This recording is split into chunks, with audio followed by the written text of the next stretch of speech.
ലോകപ്രശസ്തരായ നമ്മുടെ കൽപ്പാലച്ചൻ, PJ Abraham കൽപ്പാലച്ചൻ, KM Alexander അച്ഛൻ, ഇങ്ങനെ തിരഞ്ഞെടുക്കപ്പെട്ടൊന്നും ആയിട്ടില്ല. പണി തുടങ്ങിയിട്ടേ ഉള്ളൂ. ഞങ്ങളൊക്കെ ഇരുന്നത് ഈ ചാക്കരൻ്റെ വരാന്തയിലും പഴയ സെമിനാരിയുടെ ചില മൂലകളിലും ഭക്ഷണം, താമസ സൗകര്യം, ഇവിടുത്തെ ലൈബ്രറി തുടങ്ങിയ എല്ലാം കമ്മ്യൂണിറ്റി കൂടി അതെല്ലാം വളർത്തുന്നതിൻ്റെ നിരന്തരമായ എനിക്ക് അവസരം തന്ന പ്രിൻസിപ്പലിനോട് വാക്കുകൾ കേൾക്കാൻ അവസരം കിട്ടിയ ഒരു തലമുറ എപ്പോഴും ഇവിടെ ജീവിച്ചിരിപ്പുണ്ട്.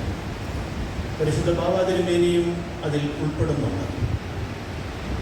അത് ഓർമ്മ വെച്ച കാലം മുതൽ ആ ശബ്ദം ഹൃദയങ്ങളിൽ മുഴങ്ങും.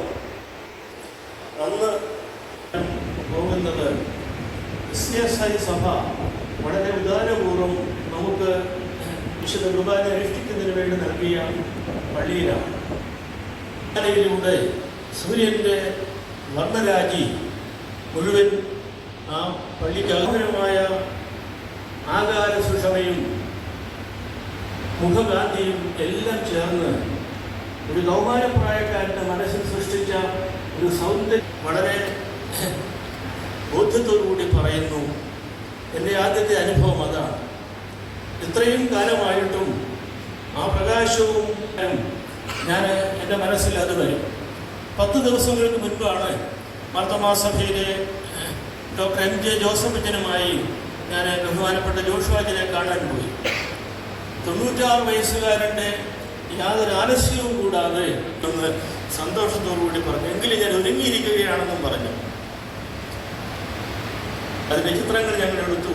താന്തൂർ എക്യുമെനിക്കൽ ഇൻസ്റ്റിറ്റ്യൂട്ടിൽ ജെറൂസലേമിൽ അവരൊരുമിച്ച് ജോസഫ് അച്ഛനും കണ്ടു.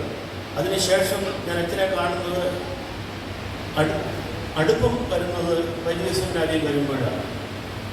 പരിശുദ്ധ ബാബാ തിരുമേനി പറഞ്ഞ പല കാര്യങ്ങളും അത് ഞങ്ങളെല്ലാവരും തന്നെ പറയേണ്ടതാണ്. അത്രയധികം സുഗന്ധമായി